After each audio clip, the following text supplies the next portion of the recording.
Então, irmãos queridos, nesta manhã de paz, de fé, de alegria, vamos abrir a palavra de Deus em Filipenses, capítulo de número 2. Filipenses, capítulo de número 2. Nós vamos ler do versículo 5 ao versículo 11. Filipenses, capítulo 2, versículos 5 a 11. Abre a sua Bíblia, acompanhe a leitura, memorize, né? Todos já acharam? Então eu vou ler. Tende em vós o mesmo sentimento que houve também em Cristo Jesus, preste muita atenção, pois ele, subsistindo em forma de Deus, não julgou com usurpação o ser igual a Deus. Antes, a si mesmo se esvaziou, assumindo a forma de servo, tornando-se em semelhança de homens. Grave isso, tornando-se em semelhança de homens e reconhecido em figura humana. A si mesmo se esvaziou, tornando-se obediente até a morte e morte de cruz. Pelo que também Deus o exaltou sobremaneira, e lhe deu o nome que está acima de todo nome, para que ao nome de Jesus se dobre todos os joelhos, aonde? Nos céus, na terra e debaixo da terra, e toda língua confesse que Jesus Cristo é o Senhor, para a glória de Deus Pai. Agora, veja os versos anteriores ao 5, por que Paulo disse isso? Capítulo 2, verso 1. Se há, pois, alguma exortação em Cristo, alguma consolação de amor, alguma comunhão do Espírito, se há entranhados afetos e misericórdia, completai a minha alegria, de modo que penseis a mesma coisa. Falamos isso a semana passada. Tenhais o mesmo amor, sejais unidos de alma, tendo o mesmo sentimento. Aí ele fala, nada façais por partidarismo ou vanglória, mas por humildade, considerando cada um os outros superiores a si mesmo. Não tenham visto o que é propriamente seu, senão também cada qual dos outros. Então Paulo está ensinando sobre o relacionamento entre os irmãos, não ter partido, não buscar só o que é seu, considerai os outros superiores a si mesmo. E para que isso seja a verdade na nossa vida, nós temos que se esvaziar daquele ego ruim, daquela natureza maligna, para poder ter um bom relacionamento uns com os outros. Saber se relacionar em casa, com a família, precisa se esvaziar. E aí ele mostra o quanto Cristo se esvaziou.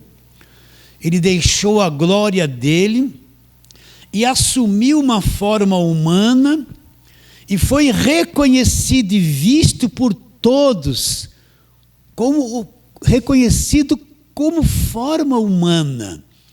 E aí está um grande mistério do Evangelho, para mim poder compreender o sacrifício perfeito da cruz, compreender quando a gente fala, este sangue é o sangue da nova aliança. Eu tenho que ter clareza da humanidade de Jesus Cristo, que um dia Deus se fez homem, Deus assumiu um corpo humano aqui na terra, ele se fez homem, ele apareceu entre nós em figura humana, foi reconhecido em figura humana. Quem cria enxergava que aquela figura humana era Deus. Quem não cria só enxergava um homem comum como todos os outros. Agora, se eu tiver clareza que um dia Deus se esvaziou, ele se fez carne. Ele é um extraterrestre, ele vem de uma outra dimensão celestial. E um dia ele se humanizou, ele assumiu a forma de homem e veio aqui na terra. Se eu não tiver clareza, revelação profunda no meu espírito de que isso aconteceu, a minha visão da obra da cruz, ela será defeituosa. Quando eu falo da garantia da nova aliança através do sangue de Jesus, isso vai ser defeituoso, porque não tem uma compreensão clara que um dia Deus assumiu uma forma humana, ele veio como homem para cumprir a lei que ele estabeleceu no Velho Testamento, presta atenção, e usar o seu sangue, a sua vida como sacrifício, para pôr um fim na velha aliança e estabelecer com o sangue de Deus uma nova aliança. Está claro isso na sua mente? Então vamos trabalhar na palavra. Vamos abrir João, capítulo de número 1. Vamos lá. João, Mateus, Marcos, Lucas, João.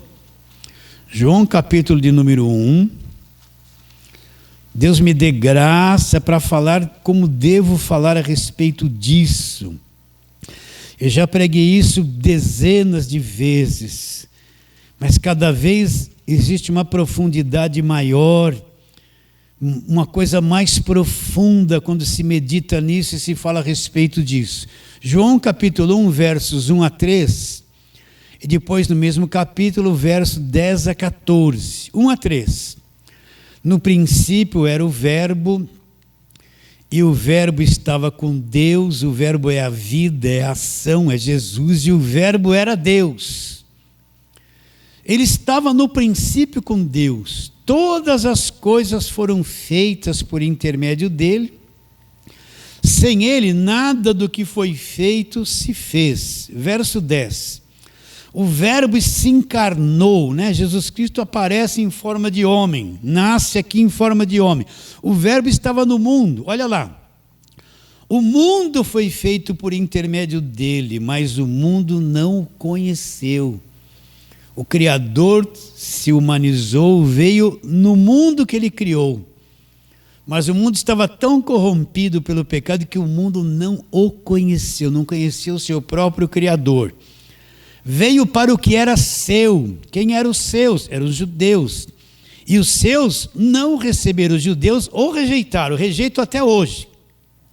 Mas a todos quantos o receberam, deu-lhes o poder de serem feitos filhos de Deus, a saber, aqueles que creem no seu nome. Como é que esses filhos de Deus aparecem? Olha aqui. Os quais não nasceram do sangue, nem da vontade da carne, não nasceram de uma forma comum, natural, nem da vontade do homem, são pessoas nascidas de Deus. E o Verbo, e Deus, e a ação, e a vida, e Jesus se fez carne, ele se fez, ele não foi feito, ele se fez carne e habitou entre nós, cheio de graça e de verdade, e vimos a sua glória, a glória como do unigênito do Pai. Então o que esse texto está dizendo? Ele é o Criador de todas as coisas, ele fez todas as coisas. Ele veio ao mundo, veio para os judeus, era a promessa para os judeus eram os seus, mas ele foi rejeitado pela religião, pelos judeus. Mas todos quantos creram nele, não é aceitaram ou receberam, então vem um poder sobre essas pessoas de serem feitas filhas de Deus. E elas não nascem da vontade do homem, não nascem da carne, não nascem do sangue, é o nascimento espiritual. Já pregamos muito isso aqui. Eles são nascidos de Deus, e o Verbo, e Deus se fez carne. Então eu tenho que entender, olha, isso aqui é para contar na classe das crianças. Um dia o Criador desse mundo que você vê e do mundo invisível que nós não vemos, um dia ele assumiu a forma de um homem. Deixa eu falar isso devagar, acreditando que o Espírito Santo vai fazer assim na sua mente. Tum, você vai enxergar. Um dia Deus, o Criador de todas as coisas, o Verbo da vida, um dia ele se fez, ele elaborou um plano para vir aqui na terra e nascer em semelhança humana. Ele deixou a dimensão celestial e ele veio aqui e nasceu como um de nós, assumiu uma forma humana, e o Verbo se fez carne, Deus se fez homem. Você consegue crer e enxergar isso comigo? Então, quando eu falo que eu creio em Jesus, eu não estou crendo num milagreiro, alguém que se eu comprar ele com dízimo vai fazer alguma coisa por mim, alguém que parece o gênio de uma lâmpada, aí eu vou no culto das bênçãos e esfrego a Bíblia como uma lâmpada do Aladim, aparece um gênio, né? Sim, amo, faço os seus pedidos. Aí aquele crente que está lá, eu quero casa, eu quero carro, eu quero emprego, eu quero, o senhor tem que fazer. Aí ele fala, sim, amo, vai ser feito a sua vontade. Porque a maior parte dessa crença em Jesus Cristo, crê num Jesus imaginário, uma figura, num gênio da lâmpada que tem que satisfazer os seus desejos pelas campanhas que eles fazem, e não tem uma visão de quem é Jesus de verdade. Então Jesus é Deus, Deus se fez carne e habitou entre nós. Deus assumiu um corpo humano que Ele mesmo preparou, aquela engenharia toda. Nasceu aqui em forma humana. E qual a finalidade principal dele passar por todo esse processo? Ele veio buscar e salvar aquilo que se havia perdido. Ele não veio, ele não se encarnou para me fazer prosperar, ele não se encarnou para mim defender um partido político, ele não se encarnou para ele satisfazer os meus desejos, ele não se encarnou para viver em guerra do bem contra o mal, na batalha espiritual, não. Um dia Deus deixa a sua glória, assume um corpo humano, ele vem fazer o que com isso? Ele veio buscar e salvar. Buscar e salvar o quê? Aquilo que se havia perdido, essa raça humana que se havia perdido. Você está entendendo isso? Olha como isso é grande. Deus amou o mundo de tal maneira. O que ele fez? Ele deu o seu único filho para quê? Ajusta a tua mente agora e elimine o falso evangelho que apresenta um outro Cristo, um Cristo de barganha, um Cristo que só se move por aquilo que eu dou para a igreja. Deleta isso da tua mente. Deus amou o mundo de tal maneira que deu o seu único filho para quê? Agora olha esses homens da televisão, para quê? Não é isso que eles prometem. Para que todo aquele que acreditar nele, o que é crer nele? É ter conhecimento de quem ele é de verdade. Uma visão verdadeira de quem ele é. Para todo aquele que acreditar nele, não vai perecer, não vai se perder. Vai ter o quê? Uma vida eterna. Como falamos isso, ele trouxe a imortalidade mediante o evangelho. Então, porque ele se encarnou, porque ele veio buscar e salvar aquilo que estava perdido. E quem é que estava perdido? Adão pecou, toda a raça humana se tornou perdida. Então ele vem com uma missão, buscar e salvar estes que estavam perdidos. Está bem claro isso na sua mente? É uma coisa fantástica, né? Ele vem de uma outra dimensão, ele aparece como homem, semelhante a mim, semelhante a você. Todos os filmes, já falei isso 1000 vezes, de extraterrestres, aparecem seres com nave espacial colorida, uma alta tecnologia, seres brilhantes, né? Aquele corpinho, aquele cabeção, aqueles olhão, né? Ele olha assim para os terráqueos que somos nós, e o terráqueo, ai meu Deus, que coisa, se apavora, eles vêm trazer um autoconhecimento. Então, se falou em extraterrestres, vem na nossa mente os filmes todos que foram produzidos, e na mente humana eles expressaram nesses filmes o que eles pensam que é um extraterrestre, que vem além da Terra, não é? Agora, o verdadeiro extraterrestre é Jesus Cristo. Ele não veio com disco voador, com muitas luzes, né?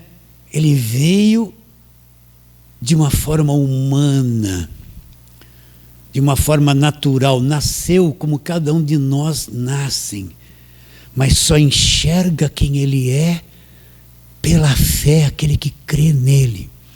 Vocês estão entendendo? Jesus era cercado pelos fariseus, saduceus, que vinham contra ele e não entendiam quem ele era. Não conseguiam crer, viam ele fazer milagres, mas eram contra ele e queriam tirar a vida dele. Ao passo que prostituta, cobrador de impostos, os bêbados, os doentes, que não vinham da religião, criam nele e enxergavam quem ele era. Duas pessoas, uma não enxergava quem ele era porque não cria. A outra que enxergava, descobria que Deus estava ali em forma de homem. Uma via e outra não via.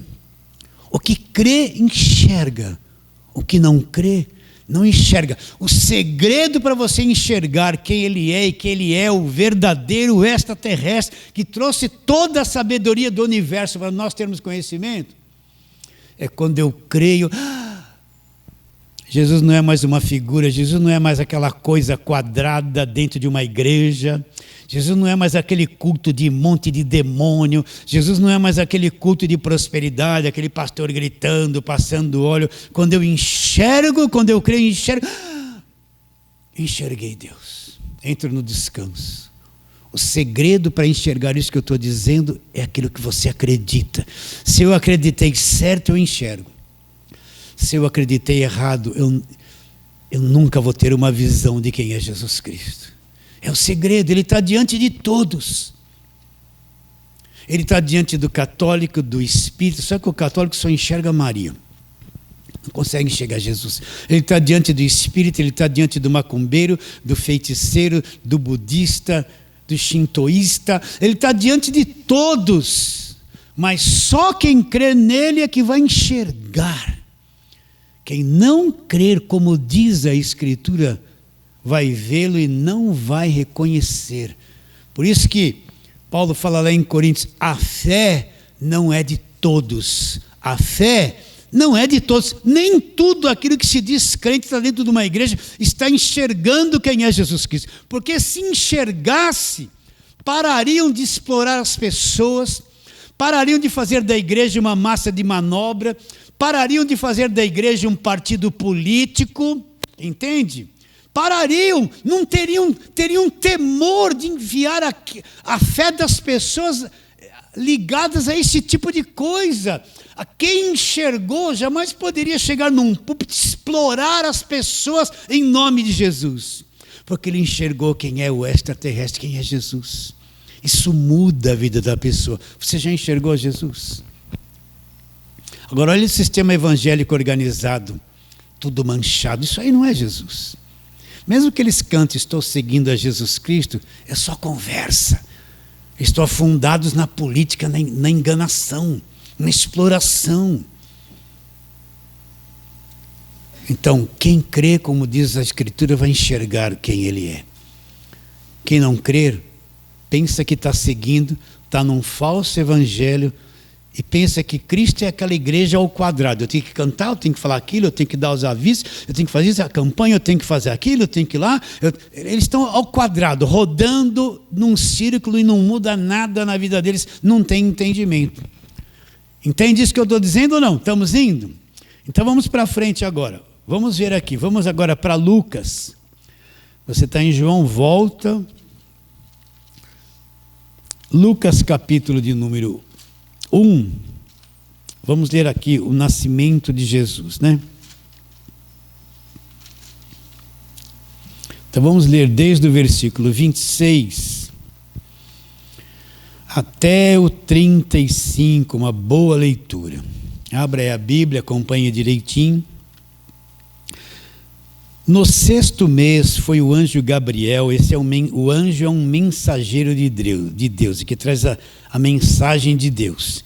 Esse tem nome. No 6º mês foi o anjo Gabriel enviado da parte de Deus para uma cidade da Galileia chamada Nazaré, a uma virgem desposada com certo homem da casa de Davi, cujo nome era José.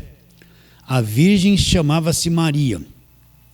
E entrando o anjo onde ela estava, disse: alegra-te, muito favorecida, o Senhor é contigo.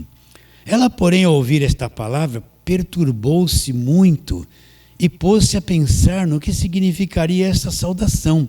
Agora, olha a mensagem de Deus para ela. O anjo Gabriel disse para ela: Maria, não temas, porque achaste graça diante de Deus. Eis que conceberás e darás à luz um filho, e já deu o nome, a quem chamará pelo nome de Jesus.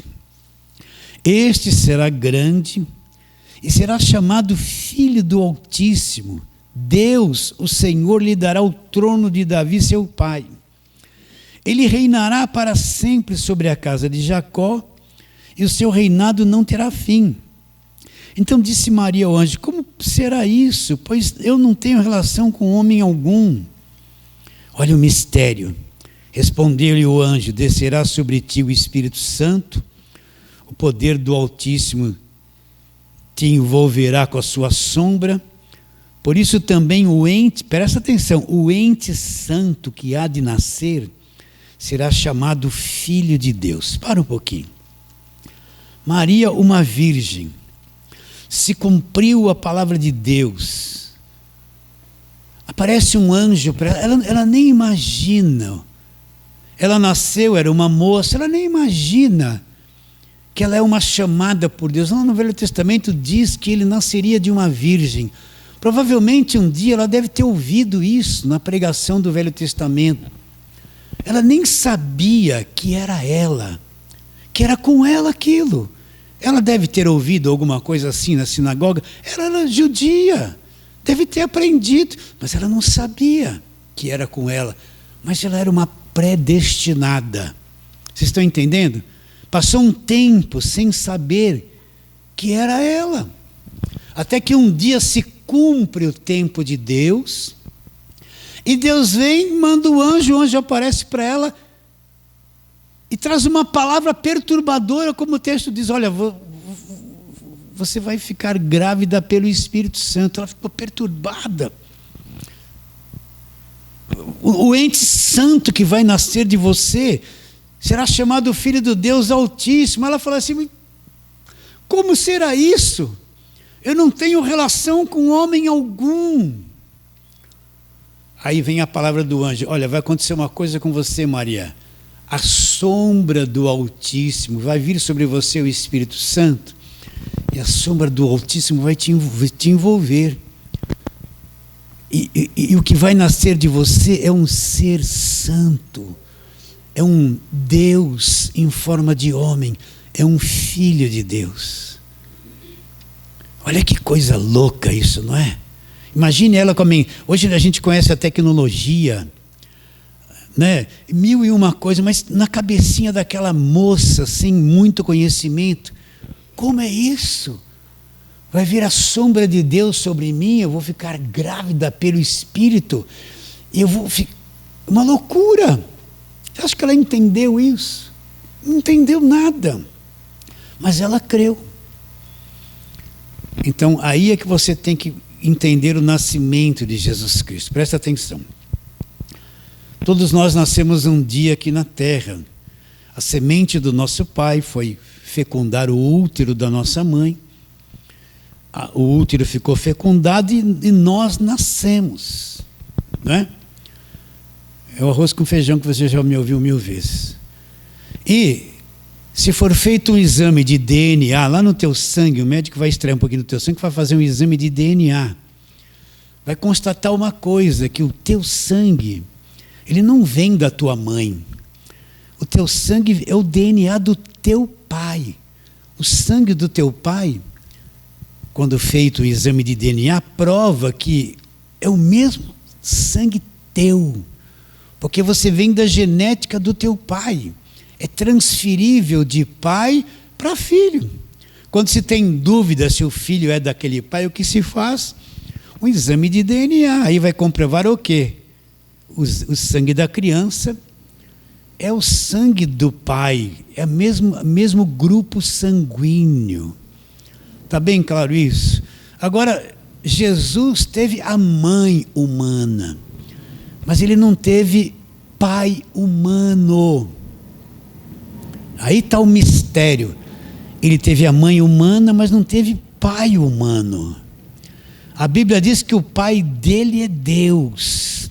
Então a concepção desse sangue de Jesus é alienígena, é extraterrestre. A concepção desse sangue de Jesus vem dos lugares celestiais. Não é um sangue humano comum herdado de algum descendente de Adão.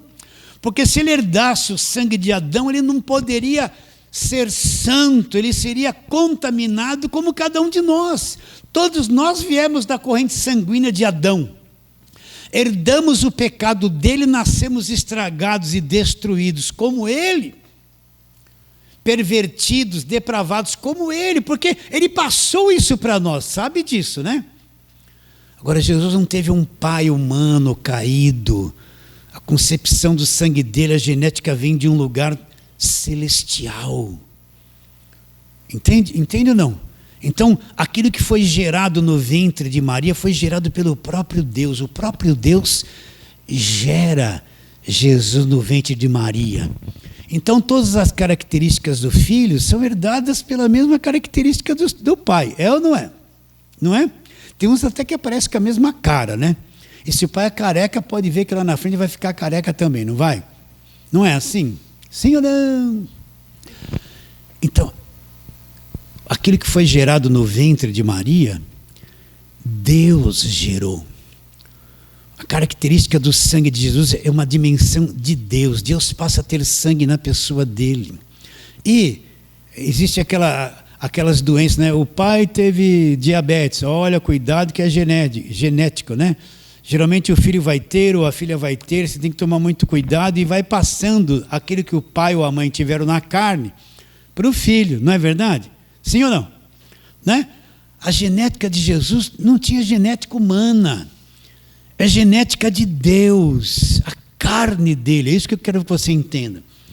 A nossa carne é caída, é pecaminosa, a tendência dela é para o mal, nós herdamos essa carne, essa natureza caída de Adão. A carne de Jesus não vem humanamente falando como nós, ela vem de Deus. A carne dele, o corpo que ele teve, era um corpo perfeito, um corpo de Deus em forma de carne. Ele não tinha essas tendências corruptas que nós temos. Ele não tinha essas paixões malignas, depravadas que nós temos. Ele não tinha essas coisas horríveis que a nossa carne e natureza caída cobra para que cumpramos cada uma delas. Não! Ele nasceu com uma carne perfeita. Deus com uma carne, pode ver que ele, no texto não diz que ele tinha uma carne igual a nossa, diz assim, um corpo semelhante, parecido com o nosso. Mas a carne dele não tinha essas tendências, não era uma carne pecadora como cada um de nós tem. A carne dele era parecida, o corpo parecido com o nosso, mas a carne era uma carne santa, pura, sem pecado. Vocês estão entendendo? E o sangue dele, um sangue gerado numa outra dimensão, um sangue de Deus, não corria nas veias dele, sangue humano, caído, herdado de Adão. O sangue que corria nas veias dele era um sangue de Deus. Pode ver que lá em Atos 20, Paulo fala, vocês presbíteros cuidem da casa de Deus, a qual, que é a igreja, a qual ele foi comprado, ele comprou com seu próprio sangue. Então o sangue de Jesus é um sangue sobrenatural. Apesar de estar num corpo humano, é um sangue que vem de Deus, gerado e concebido numa concepção celestial. O nascimento dele no ventre de Maria é uma coisa de uma outra dimensão. Como pode Deus se esvaziar, conforme nós lemos, e assumir um corpo humano? Ele se fez, foi ele que se fez tudo isso, ele não foi feito. Ele se fez. Olha que mistério. Então nasce aqui na terra um Deus em forma de homem. Homem e Deus ao mesmo tempo. Plenamente Deus e plenamente homem. Nasce aqui na terra um Deus homem. Vocês estão entendendo que é Jesus? Deus homem.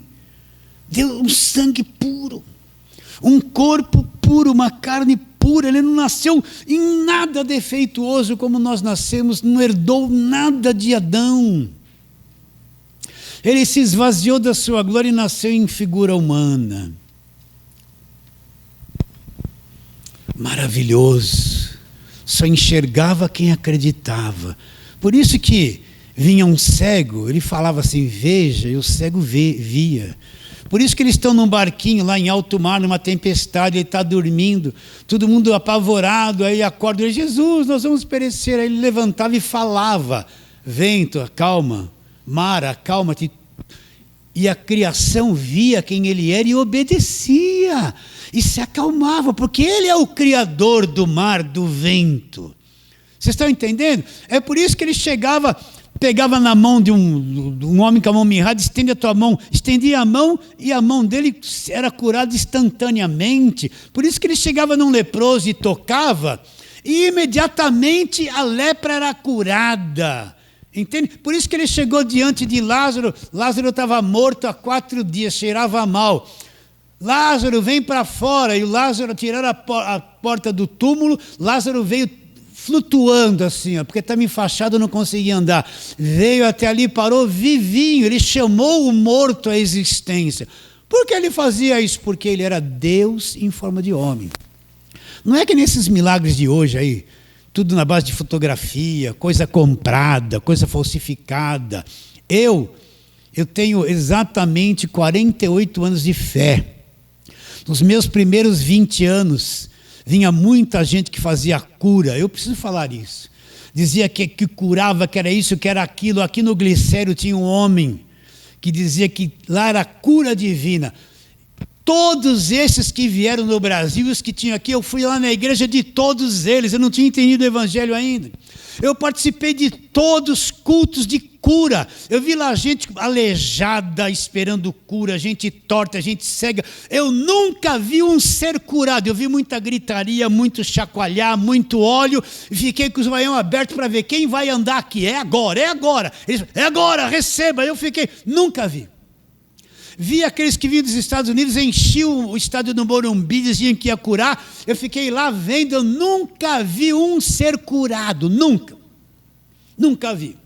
20 anos fazendo isso, todos de cura divina que você pode falar aí que eu fui lá no Glicério um monte de vezes, tinha lá um missionário que falava que era cura divina. Eu fui lá dezenas de vezes para ver, nunca vi. Eu só vi aqueles aleijados voltando frustrado, dando a oferta, fazendo aquilo. Só vi aqueles cegos voltando cegos e um monte de gente tremendo fazendo isso, mas não vi mais nada além disso.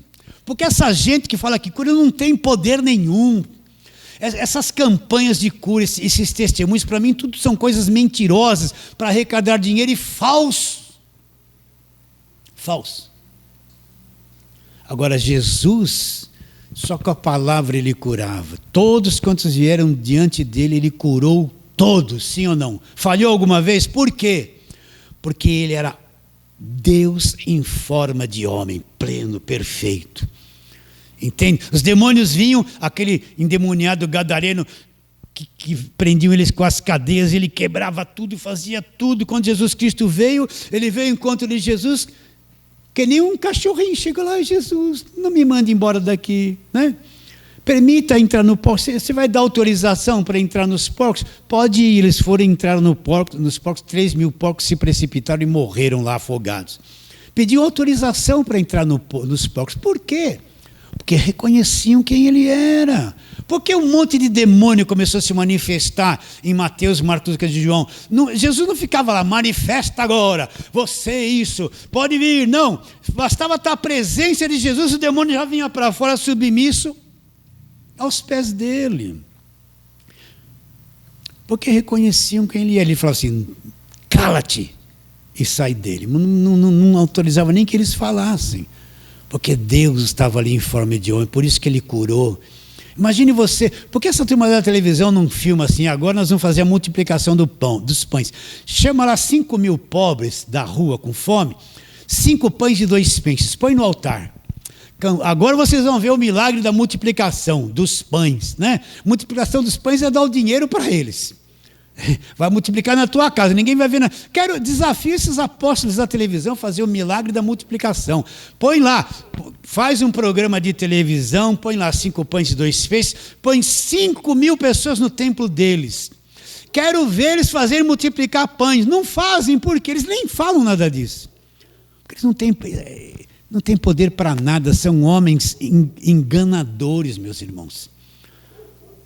Agora Jesus fazia, porque ele andou sobre as águas, porque ele falava com a figueira, porque os demônios vinham aos pés dele, porque ele curava todos, porque era Deus, homem. Homem Deus. Vocês estão entendendo o que eu estou dizendo?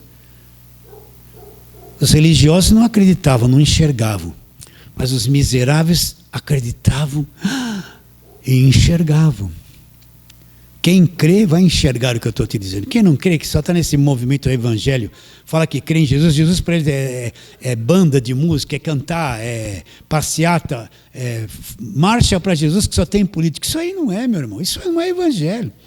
Isso não é evangelho. Então Deus, o extraterrestre, Deus em forma de homem, com uma carne santa, sem pecado, um sangue de Deus em forma de homem, ele assumiu uma figura humana. Quando João Batista viu Jesus, já expliquei isso, João Batista era filho de Zacarias, que era o sumo sacerdote. Esse sumo sacerdote deve ter ensinado tudo do Velho Testamento para João Batista, era pai dele. Ele deve ter contado os sacrifícios que fazia dentro do templo, a morte dos animais, o sangue derramado, a religião de Israel. Ensinou isso para João Batista. Quando Jesus vem para ser batizado por João Batista olha para ele e tem uma revelação. Olha o Cordeiro de Deus, o último sacrifício que vai tirar o pecado do mundo. Agora, João Batista está dizendo, olha, todos aqueles sacrifícios do passado, sacerdotes do passado, sangue derramado, morte de animais, aquele ritual evangélico, aquele ritual da lei todo, olha aí o Cordeiro de Deus. O sacrifício perfeito vai pôr tudo isso de lado, vai tirar o pecado do mundo. Acabou a velha aliança. Então Jesus Cristo vem, presta atenção. Ele agora vem ser o sacrifício da lei. É isso que você tem que entender. Ele é aquele cordeiro que lá em Êxodo 20, na Páscoa, é o cordeiro sem mancha, sem defeito, de 1 ano e tal, e tal, e tal. E o sangue dele foi posto nos umbrais da porta e o mal não pôde entrar na casa de quem creu, do povo de Deus que acreditou. Ele é aquele cordeiro. Então agora Jesus Cristo vem, ele tem capacidade, por ele ser perfeito, não ter a carne caída, ele vai cumprir, obedecer a lei 100% para pôr um fim nela. E ele vai ser o último sacrifício da lei. Na lei tinha que matar os animais todos os dias, aquilo era pior que um lugar de matar, aquilo devia ser um fedor de sangue, aquilo era insuportável. Fedor de sangue de animais. Agora o sangue perfeito veio, ele vai ser o sacrifício da lei que vai tirar o pecado do mundo. Então quando ele morre na cruz, Deus em forma de homem está ali, o corpo dele é o sacrifício, a carne dele, e o sangue que ele derramou é um sangue de Deus. Por isso que nós falamos que é o sacrifício perfeito. Esse sangue de Deus é o selo da nova aliança. Quando eu falo no sangue de Jesus, eu tenho que entender que a velha aliança acabou na cruz. O sacrifício perfeito, o sangue da nova aliança foi derramado na cruz. E agora, neste sangue, Deus estabelece com aqueles que creem o Novo Testamento, a nova aliança. É um sangue que tem valor eterno, porque é um sangue de Deus. Vocês estão entendendo? Por isso que a nova aliança é uma coisa eterna. Deus não pode transgredir e quebrar a velha aliança, a nova aliança, porque é uma aliança eterna, selada com o sangue de Deus. Quando nós falamos que o Velho Testamento acabou, que a velha aliança acabou, não tem nada a ver com o cristianismo, aquela história do povo judeu e judaísmo. Quem não entendeu esse selo do sangue não pode enxergar isso, porque não sabe o que é o poder do sangue de Jesus. Você vê os crentes supersticiosos, o sangue de Jesus tem poder, me cubra com teu sangue. Não sabem nem o que falam. Declaram isso um jargão religioso de quem tem medo. Eles vão falar assim, o sangue de Jesus tem poder, o dia vai ficar com medo, vai correr. Eles imaginam isso. A nova aliança, o selo dela, a garantia é o sangue de Deus, o sangue perfeito, o sangue de Jesus. E quando ele estabelece a nova aliança, através do valor desse sangue, ele põe à parte todo o Velho Testamento, que era baseado em sangue de animais. Acabou. Nós estamos numa aliança eterna, que Deus não pode voltar atrás. Uma vez que Ele me salvou na nova aliança, eu não posso perder a salvação. Por quê? Porque se eu perder, o sangue de Jesus não é o que a Bíblia diz que é. Se eu perco a salvação, então o sangue de Jesus não vale nada. Mas eu não perco, por isso que Romanos 8:1 diz o que? Agora, pois, nenhuma condenação existe para aqueles que estão em Cristo Jesus. Por que Paulo afirma isso? Porque a garantia da nova aliança, que não há mais condenação, é o sangue derramado. A minha condenação caiu sobre ele, derramou o sangue dele, e o sangue dele selou a nova aliança. É indestrutível a nova aliança. Agora, a igreja que só fica no Velho Testamento não enxerga nada disso que eu estou te dizendo. Eles estão numa escuridão e nas trevas ainda. Então ele assumiu a forma humana, ele derramou o seu sangue, era um sangue puro de Deus, sem pecado, estabeleceu a nova aliança, agora vai se cumprir. Buscar e salvar aquilo que estava perdido. Então, a nova aliança não é baseada no que eu faço, por isso que eu sou salvo pela graça, não depende de mim. Pela graça sois salvos mediante a fé. Isso não vem de vós, é dom de Deus, não vem de obras, de nada que eu produzo, para que ninguém se glorie. Por que Deus exclui o homem da salvação? Porque o selo da nossa salvação é o sangue perfeito derramado na cruz. Se eu fizesse alguma coisa para ajudar, então o sangue não é o sangue verdadeiro, teria falhado, vocês estão entendendo? Haveria falha na nova aliança, mas na nova aliança não tem falha, é perfeita, ela é eterna. Vocês entendem isso? Por isso que eu posso confiar nas cartas de Paulo, agarrar esse evangelho da graça, ter entendimento, e ninguém rouba isso de nós. E quando eu creio nisso, a verdade é confirmada no meu espírito. Então Jesus é esse.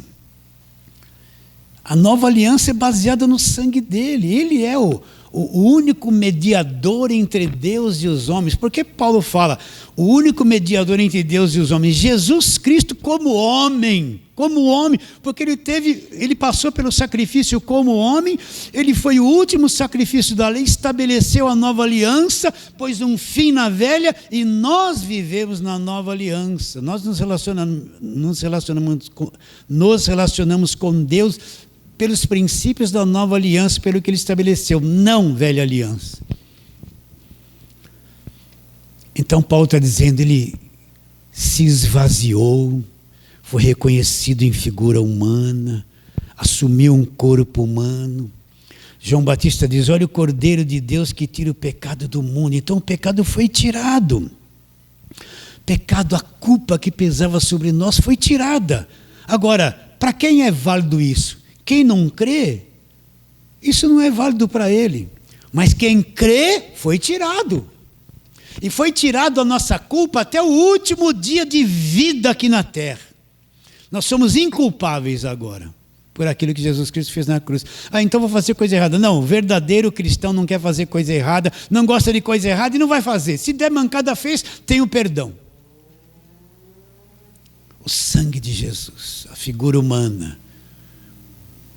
Espero que Deus esteja revelando isso dentro do teu coração, no teu espírito, revelando, abrindo o teu entendimento. Então, quando eu tenho visão que Jesus é o extraterrestre que veio em forma humana, cumpriu a lei, foi o sacrifício perfeito, o sangue dele estabelece uma nova aliança, ele me salvou para sempre, porque ele é meu salvador, ele já me encontrou e já me salvou. A minha mente é aberta, eu passo a ter uma outra visão de Jesus, de Deus e da Bíblia. Se a minha mente ficar presa no Velho Testamento, eu estou tampando equipado para esse conhecimento. Ainda eu estou lutando, ainda eu estou em guerra, ainda Deus está cobrando muito de mim, ainda eu tenho que jejuar, eu tenho que pagar preço, eu tenho que frequentar a igreja.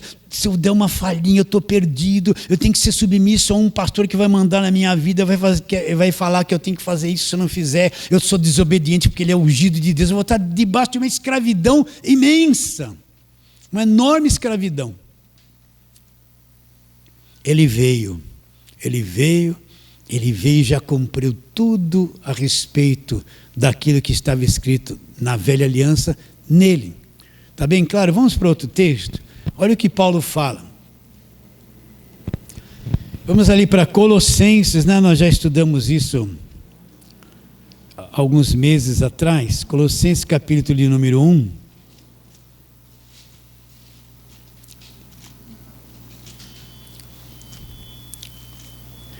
E vamos ler a partir do verso 15. Paulo fala quem ele é. Este é a imagem do Deus invisível. Então, para mim ver Jesus, presta atenção, para mim ver Deus, eu tenho que ter uma visão clara de quem é Jesus. Se eu não tenho uma visão de quem é Jesus, Deus vai ser uma coisa abstrata, eu não vou entender. Olha, vê Jesus aqui no seu ministério terreno, ele pôs doença em alguém? Não. Ele explorou alguém financeiramente? Não. Ele quebrou a perna de alguém para poder provar essa pessoa? Não. Ele tratou mal os miseráveis? Não. Ele ajudou os pobres? Ajudou. Ele curou as pessoas? Curou. Ele tratou bem todo mundo? Tratou. Ele amou? Amou. Agora ele foi rígido contra os religiosos que oprimiam um povo, que se enriqueceram pela religião e não acreditavam nele. Com esse ele foi rígido. Agora, se eu tenho uma visão de Jesus, eu vou ter uma visão de Deus. Por isso que ele diz, eu e o Pai somos um. Quem vê a mim, vê o Pai. Você vê Jesus nas cartas de Paulo, Romanos, você vai ver Jesus nos justificando. Gálatas, você vai ver Jesus nos libertando da lei. Efésios, você vai ver Jesus nos escolhendo antes da fundação do mundo. Colossenses, você vai ver Jesus nos libertando da religião, principalmente do Velho Testamento. Você vai ver Jesus em todas as cartas de Paulo, diferente da visão daquilo que se fala que é evangélico das pessoas de Jesus Cristo. Entende isso? Agora olha como Paulo apresenta ele. Olha lá. Este é a imagem do Deus invisível. Então, repetindo, eu só tenho uma visão de Deus quando eu tenho uma visão de Jesus. Jesus é a parte visível de Deus. Quando eu conheço Jesus, tenho entendimento pela palavra, eu estou tendo uma visão de Deus. Olha lá, este é a imagem do Deus invisível, o primogênito de toda a criação, pois nele foram criadas todas as coisas, nos céus e sobre a terra. Olha ele como criador, as visíveis e as invisíveis, sejam tronos, sejam soberanias, quer principados, quer potestades, tudo foi criado por meio dele e para ele. Ele é antes de todas as coisas. Ele é antes de todas as coisas. Ele é o cabeça do corpo da igreja. Ele é o princípio, o primogênito dentre os mortos, para em todas as coisas ter a primazia, porque aprove a Deus que nele residisse o quê? Toda a plenitude da divindade. Então Jesus é o Deus pleno.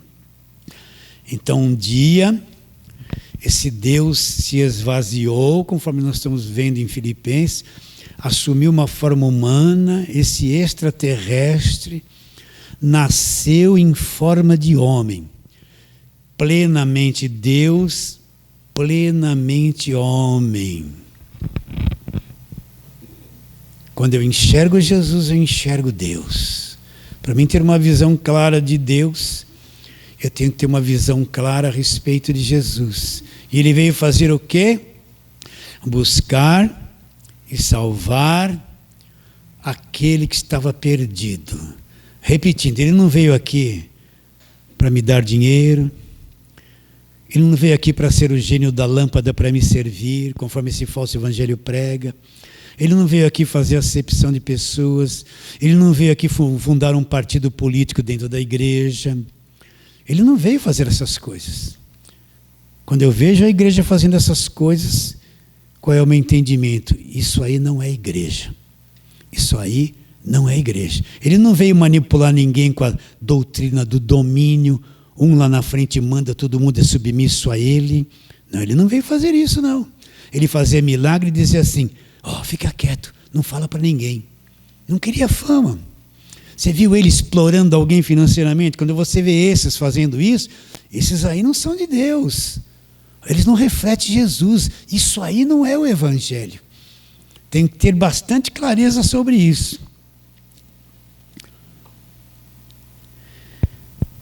Pois nele, verso 16, foram criadas todas as coisas, no céu, sobre a terra, a criação dos dois mundos, o mundo visível e o mundo invisível. Ele criou um mundo invisível, que os nossos sentidos não conseguem captar. Olha lá.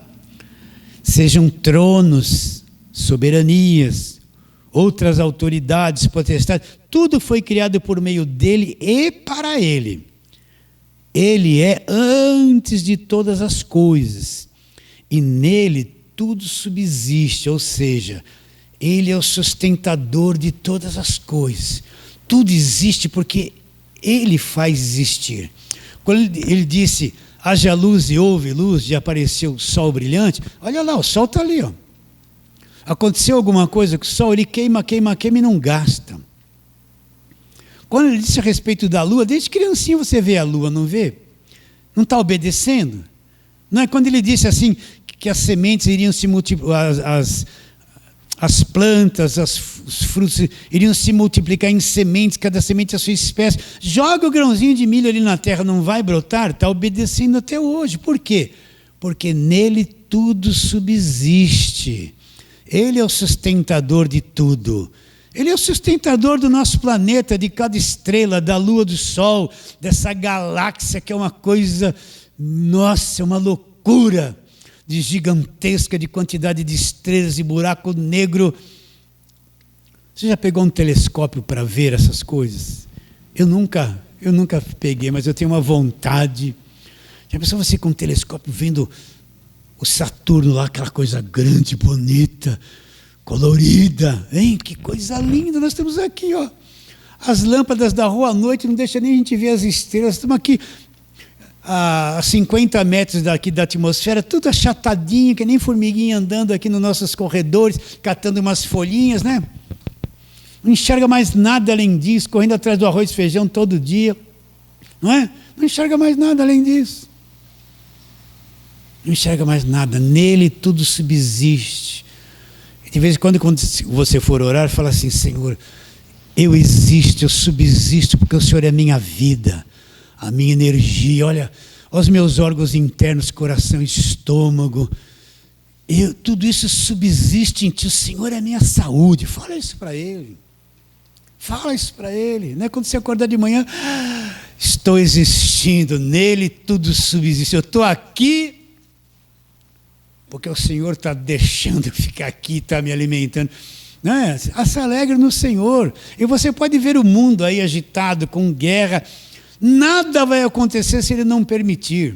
Você está entendendo? Você vê aí os homens bolando plano, um governo dos Estados Unidos maligno, querendo oprimir o mundo todo, forçando certas coisas. Né? Não liga não.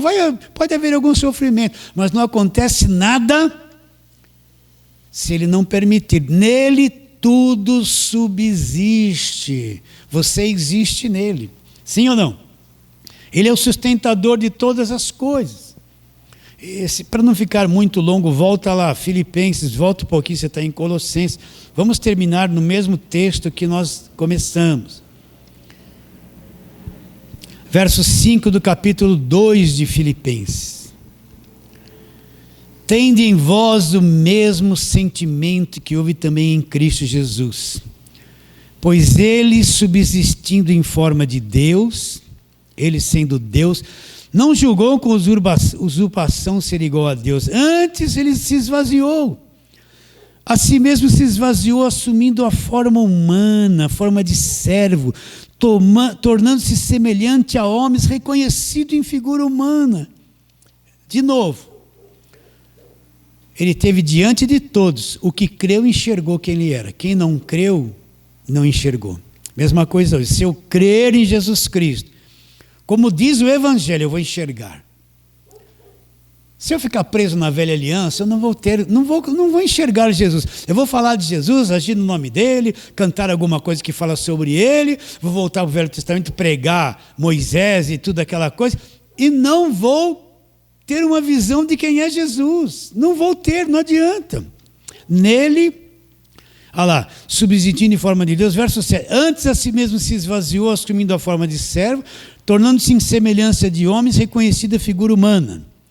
A si mesmo se humilhou, tornando-se obediente até a morte, morte de cruz. Ele veio para obedecer, cumprir o ministério dele. Agora, qual foi o resultado? Pelo que também Deus o exaltou sobremaneira. Olha aqui que coisa linda. Ele deu um nome que está acima de todo nome. Já foi dado isso? Para que ao nome de Jesus se dobre todo o joelho. Em qual nível? Nos céus, na terra e debaixo da terra. E toda língua confesse o quê? Que Jesus Cristo é o Senhor. Então, ele tem um nome que está acima de todo nome, para que diante do nome de Jesus se dobre todo o joelho, no mundo invisível, nos céus, na terra, no mundo visível. Quando fala debaixo da terra, significa o lugar exterior, que está os espíritos, o mal ali, e debaixo da terra. Então o mundo invisível todo reconhece quem é Jesus. Nos céus, na terra e debaixo da terra. Todos os demônios, diabo, o que você quiser dizer. Reconhece e sabe quem é Jesus. O nome dele está acima de todo nome. Então quando eu e você falamos assim, Senhor Jesus, todo aquele que invocar, o que é invocar? É chamar para dentro.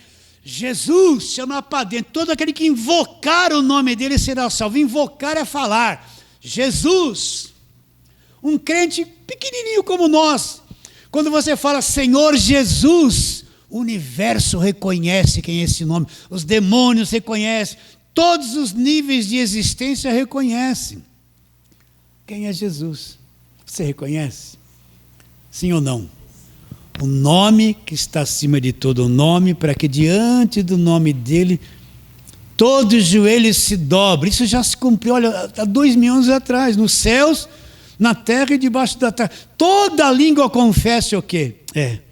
Ele é o Senhor, ele é o dominador, ele é o dominador, o administrador, o Senhor. Eu não estou crendo num...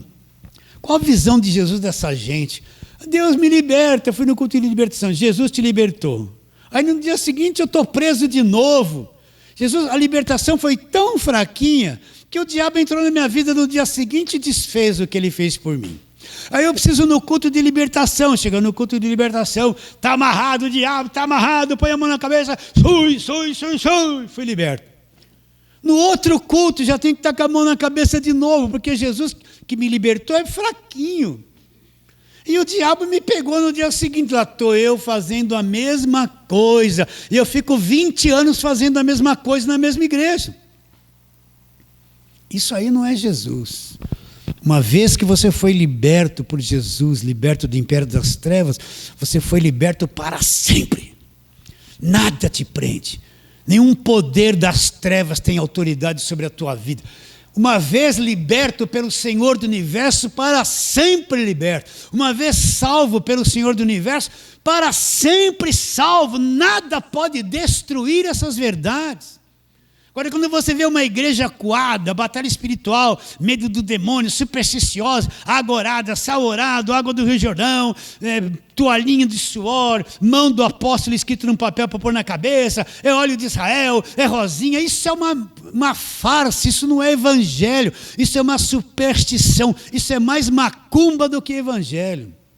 Isso é um falso evangelho, os apóstolos da mentira, essa gente aí. Nossa, acho que eu estou meio inflamado hoje, hein?